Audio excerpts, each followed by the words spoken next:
Hey guys, Chris from Drift Outfitters, and I'm going to show you a killer pattern for particularly spooky and pressured fish.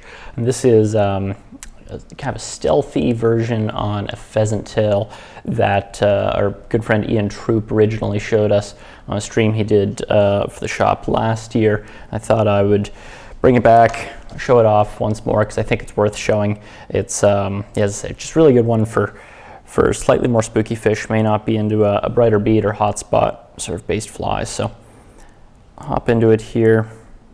It's a very simple tie. This is size 14 Dohiku 302 Nymph hook. You could also use a Hannock 260 or something similar there. Sorry, 230, not 260. Thread, this is 10-aught black Veevus. I'm just going to start this behind the bead here.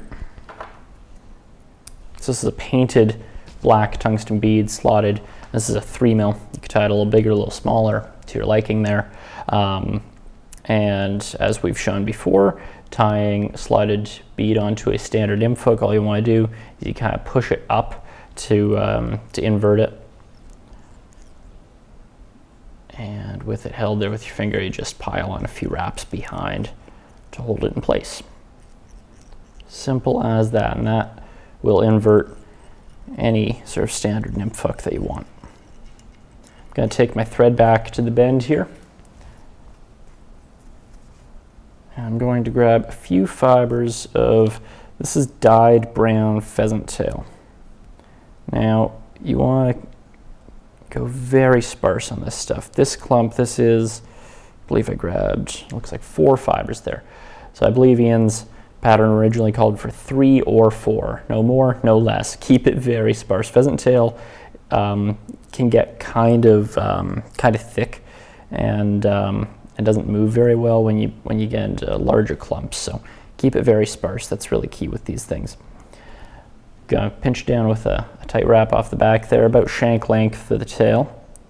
A couple wraps there, and then I'm just gonna bring my thread in front, wrap up to the bead, and then I'm going to grab this pheasant tail. You'll notice I did not tie in a rib. This fly doesn't have any wire or anything in it.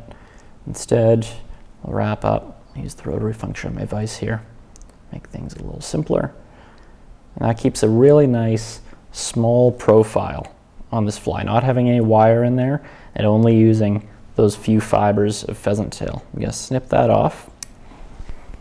And this might raise a few eyebrows, but we're actually going to then wrap our black tying thread back through that body and back forward. And yes, you can see those thread wraps. No, it's not the prettiest thing, but the idea here is a couple things. One, again, you're not adding additional flash to the fly. You're still reinforcing it with that thread, and the black actually does kind of contrast with the pheasant tail. And contrast is a sort of a key, I think, in a lot of flies, just to denote life from, sticks and things flowing down river. Things that are alive generally have modeling and differences in color. They aren't completely monochromatic. So this kind of breaks up the color scheme and then also has that reinforcing effect. And there's really only one other thing to this fly, and that's a little bit of Peacock Black Ice Dub. I'm sure other colors would work fine too. This is Peacock Black, so it's sort of got a greeny kind of shine to it, sort of an iridescent look, but nice and dark. That actually is a little more than I want to put on. Keeping it very sparse, trying to keep a nice sort of even taper from the tail all the way up to the bead here. You can see how that kind of ramps up there. And all I'm going to do from here is throw on a quick whip finish, and we are done. As your stealth pheasant tail. As I say, really good fly, especially later in the season when we're dealing with pressured fish. Give it a go.